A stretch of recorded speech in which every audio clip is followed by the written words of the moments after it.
There it is, guys. It's a Tamiya TT-02 with a cheapo Red Cat Lightning EPX drift body. As you can see, there's some tape on the front fender there. There it is in all its glory with a bunch of 3D printed parts, a 5200 kV brushless motor, cheapo speed controller. Welcome to Wrench to Drive, guys. This is a Stupid Speed Saturday edition. Running a Tamiya TT-02 with a brushless setup. As you can see, it's got a little bit of juice to it, guys. It slides around a fair bit.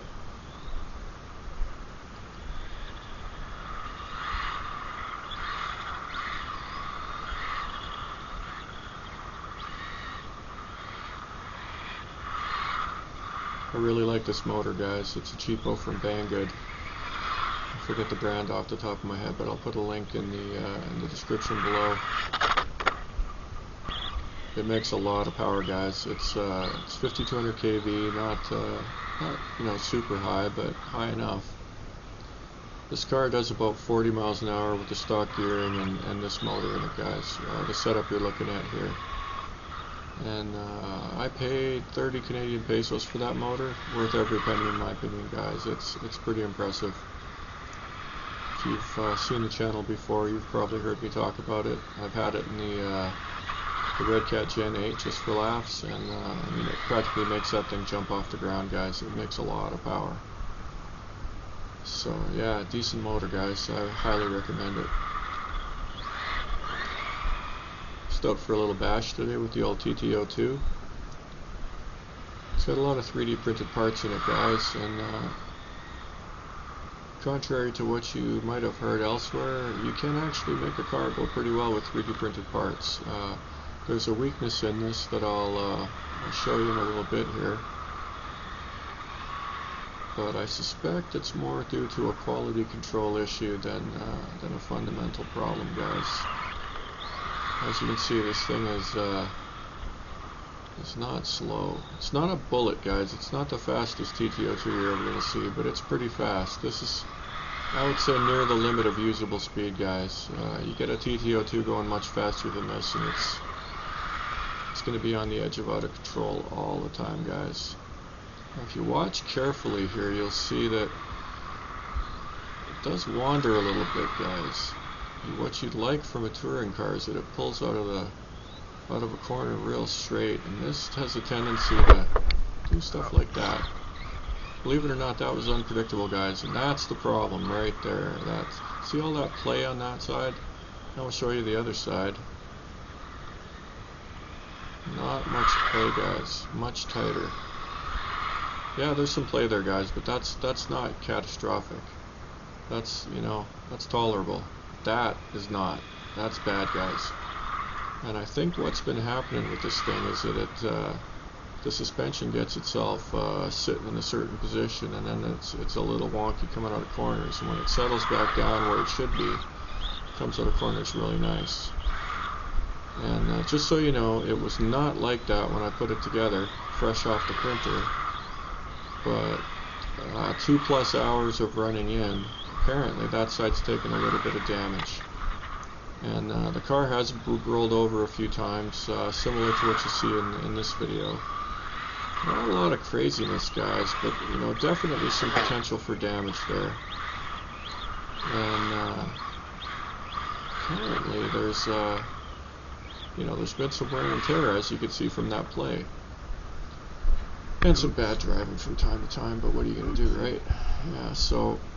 So anyways, the way it's running today, not truly indicative of how well it actually can run, guys. There's a little bit of slop in there. I'm really tempted actually to go back to the Tamiya TT-02 front suspension, the stock front suspension, and just give that a go, because the rear suspension on this actually works really well. And I didn't show it in that little clip there, guys, because it's perfectly tight. There's been no wear and tear to the back end whatsoever. It works just beautifully, guys. Nice and tight. Everything's sweet as sweet can be. And there's a huge difference in the way the back end of this car handles from stock to these 3D printed parts, guys. Stock, it's a little bit tail happy. With this setup, it's definitely still tends to oversteer, but it's very controllable, and it's more when you let off the throttle. So you get off the throttle a little bit when you want to get into the corner hard, and it turns in really nice, and then you get onto the power, and it just pulls out of the corner real nice with just a tad of understeer. Very, very controllable. So that's mostly the back end, guys. That's your back end setup, how it pulls out of the corner and goes into the corner. So overall, really pleased with these suspension mods, guys. Like I say though, that one front side has really taken some damage, and I strongly suspect it's that upper link, guys, that adjustable upper. I think the way to go is actually to just print out the length of upper arm that you want for the amount of camber that you want, and then run that. And I think that's what I'm going to do next, guys. So there you can see it with the adjustable upper arms, guys. And the one side's really solid, and the other side's loose, and I think it's just a little finicky, guys. So I think I'm going to print those out solid next time and give that a go. But anyways, it does actually run pretty damn well, guys, and I would say overall this configuration handles a lot better than out of the box, for what that's worth. Now the other thing that you might have seen, the eagle-eyed viewers might have seen, is my Racing shocks that I got from RC Mart in Hong Kong. They work pretty well, guys. If you pay attention in this video and go back and watch one with the pogo sticks, the car is definitely more stable over the bumps. There's a lot less bumpage, even the harsh ones. And when you see it picking up a big rock and kind of getting thrown into the air, it's not as bad as it used to be, guys. It's a significant improvement. So I do recommend those shocks, and they were pretty reasonably priced, guys. I'm calling it 50 Canadian pesos to my door, and those shocks come with 5 sets of springs, and they come with a bunch of pistons and extra O-rings, so you're going to be able to run those for a long time, guys. Overall, my impression's pretty favorable. The only knock is that the springs are a little bit short, so you end up running the adjusters all the way down just to get a little bit of preload on the springs. You know, so they're basically built properly. But I guess it is what it is, guys. And I mean, I'm taking the attitude of for the money, you can't really complain. As you might have noticed there, guys, one of the only problems with this car is this ESC. It's the OC-Day 60 amp that you see all over the place. OC-Day, what's the other? Ghoul RC. I think they're all pretty much the same, guys. And the only downside to that ESC, in my opinion, is actually that the brakes are a little too linear for my liking. When you hit the brakes, it's basically you know, feels like 100% pretty much all the time. Which, not the end of the world, guys, but you know, the higher your skill level of driving, the more that's going to be noticeable. For me, you know, not the end of the world. For somebody that's got really good control, probably not ideal. I tend to use the throttle more to slow down for corners, and then the friction of the corner itself than the brakes. But you know, a lot of times for a high-speed corner, you do want to tap those brakes, and being able to tap them and not go full brakes would be kind of nice, guys. So whatever, it is what it is. It's a super cheap ESC, guys. It's worth about 20 bucks Canadian. You know, even less American, probably 15 bucks American. You can't really complain for that price. I've had this thing forever, and the only problem it's got is it's got some sort of very minor connection issue with one of the wires, and every once in a while it doesn't want to turn on or shuts off for no reason, and if you go wiggle the connections, it comes back to life, and then it's fine. It's never actually cut out on me while I'm driving. It's only ever done it when I first go to turn it on. So that's my only knock, and I have had it for a long time, guys. I've had it for well over a year now. As far as I'm concerned, you know, for 20 bucks you get a year's worth of miscellaneous running out of it, and it still works. Yeah, can't really complain. Yeah, it's if you're a little heavy on the throttle, you can definitely have some rollovers with this much power, guys. The last time I had this out was in the wet, and unfortunately my camera battery was dead, so I didn't get any footage. I was kind of bummed out about that, but it was surprisingly stable in the wet, guys. I was a little bit surprised. I thought it would drift a lot better. Like it would be loose enough that you'd get some really good drifting action, but you really didn't, guys. And I guess it's a testament. All-wheel drive is popular for a reason, guys. It's keeps the car glued to the road. See that wandering there, guys? That was me steering, but it was it initially started to do that wander all by itself, and I just kind of went with it and then brought it back around.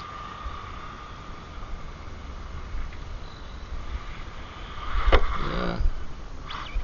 That suspension's a little dodgy, but what are you going to do? That's what happens when we go the cheap route and build stuff ourselves. Like I said, though, fresh off the printer, guys, this thing was handling absolutely beautifully. It was very impressive, to me at least. Well, I almost forgot, guys. The other upgrade that's in this car right now is the high-speed pinion mount. High-speed spur gear mount, and the metal motor mount, guys. I got those from RC Mart when I ordered those shocks, and they were really inexpensive. The motor mount, I think, was $7 Canadian plus whatever percentage of the shipping, and the spur mount was similar. It wasn't very expensive, guys. And the only problem I ran into was I wanted to get a smaller spur gear. I wanted to run a little bit of a high-speed setup, and unfortunately, they are very hard to come by these days. So this is still the stock gearing. Sometime down the road, when gears are available again, I'm gonna put a bigger pinion and a smaller spur gear in this and gear it up for some real speed just to see what it does. But for right now, this is it, guys. Part of me is actually tempted to just get a higher kV rating motor and not mess around with the gears, because that was one of my revelations in my crawler videos, is that when motors are cheap, it's actually a lot more makes a lot more sense to buy a motor if you think you're going to want the motor anyways, because then you just adjust the motor, you put in a different motor instead of messing with the gearing, because gears aren't cheap, guys. Like a pinion and a spur gear where I live, that's going to cost you at least 15 bucks minimum, like minimum, probably more. Not cheap, guys. So if you can order a cheap motor out of China for 20-30 bucks, maybe you come out ahead, because at some point your old motor dies, or you want a different kV rating for more power or more speed, whatever. Yeah, anyway, it's definitely something to think about when you're evaluating your purchases. It's the old story. What are you trying to accomplish? And if you go the other route, like in gearing, for example, instead of changing gearing, if you change the motor, is it actually cheaper? Does it give you more stuff that you can use later? I am old school, guys. I come from from back in the day when pinions were a lot cheaper than motors, and you definitely had a few pinions in your box to adjust the speed of your car. And obviously, if you're racing, you're going to want some extra pinions. But if you're just bashing, maybe you just pop a different motor in there. It's pretty much the same amount of work, right? So that's worth thinking about anyway. As you can see here, I'm just kind of doing some figure eights and trying to get a feel for the car here. And when it's sliding in the corners real hard like that, that's just me getting off the throttle a little too hard. Getting in too hot, getting off the throttle too hard, and it slides around a little bit. I actually get a few laps in here where I pretty much nail it, but unfortunately not consistently enough. I haven't had this car out for weeks at least, guys. And definitely takes a bit of getting used to it again once you haven't driven it for a while. You putt around with crawlers and everything about the way you drive changes. And 40 miles an hour is not a rocket ship, guys, but when you're trying to get it around a track, it's not slow, guys. And if you're heavy fingered like me, you can easily get yourself into some trouble. As you can see, though, it's pretty controllable, guys. You get in too hot, and it's pretty uncommon that it actually loops out and, you know, totally out of control. You know, usually you get the back end back pretty easily. And the gravel over on the right side here does not make life easy, guys. You get on that gravel and yeah, it's not good. It's actually impressive that it doesn't lose it worse, guys. You get on that gravel and you pretty much got no traction, and as you can see, I mean, the worst case scenario I've had was just kind of getting it sideways. All things considered, not that bad.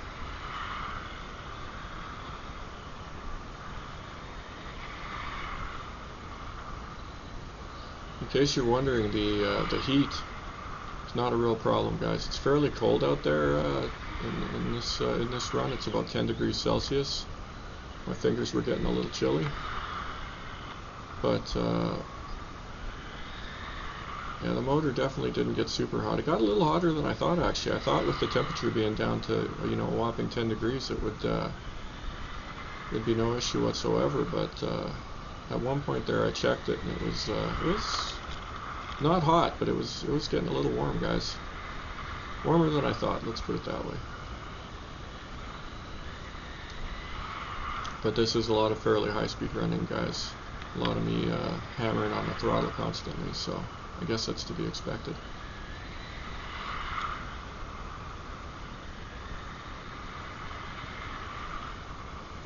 One of the things I'm really tempted to do with this body, guys, is do a drag car. Every time I see this thing go by, guys, it reminds me of a pro stock drag race car. It's not the best body ever made, guys. It's, you know, it doesn't look that great. It's mediocre at best, but I definitely don't love it. But I gotta say, I'm really curious to see it with some big fat tires underneath the back and some skinny tires on the front, and going really fast in a straight line. I think it's actually kind of suited to that. We'll see. I picked it up for cheap just to run it as a basher body, guys. Didn't want to destroy that stock TT-02 Toyota Super body, and then promptly destroyed it by doing a terrible job painting it. Yeah, you can see there, guys. Yeah, I lost it pretty good there, and you know, all I got was sideways. It didn't go all the way around or anything. Out of the box, guys, that back end comes around a lot harder. It's way more like driving an old Mustang, where the back end would just snap around on you. With this setup, it's much more controllable. The back end starts to come, and you counter steer, and it's not that bad, guys. You may be thinking, wow, my driving sucks if I'm trying to drive figure eights around these donut marks here, guys, but it's not as bad as it looks. The thing that the video doesn't convey very well is that when this car is going by in the middle of between those two donut patches, it's actually really hard to tell where the car is. There's not a lot of references, so you kind of set it up coming out of the corner, mat the throttle, and point it at the entry to the opposite corner on the other donut side. And while you're in the middle, you don't have a lot of landmarks to tell you if you need to correct or not. So you just kind of hope for the best, and then when you see the other donut, it's kind of too late, because you're really moving at that point. Yeah, it's a little tricky, guys. I mean, I know in the video it looks like you're far back, but when you're actually standing there, you're not that far away, guys. You don't have that much field of view. Actually, that's one of those things where what I probably need to do is practice not focusing on the car too much, getting a little too much tunnel vision going. And there's an interesting trick you can do, guys. You basically point your eyes straight ahead, but pay attention to the top part of your vision. So you're trying to let your brain focus, not where your eyes are focused. And it's really interesting, because it actually kind of disconnects your brain from your eyes, and it gives you a different perspective on what you're looking at. And you don't want to do that while you're driving, per se, because obviously that would be overkill. It would be hard to control the car.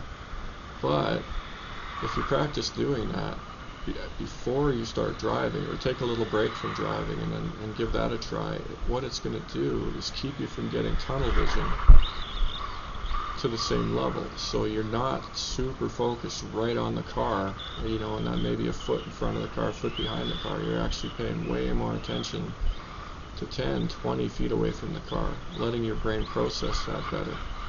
And that's going to give you an advantage in driving. It's called hakalau, I think it is. The Hawaiian kahunas practice it. It's a really interesting technique, guys. Thanks for tuning in to Wrench to Drive, guys, where we ask the eternal question: do you wrench to drive, or do you drive to wrench? See you next time.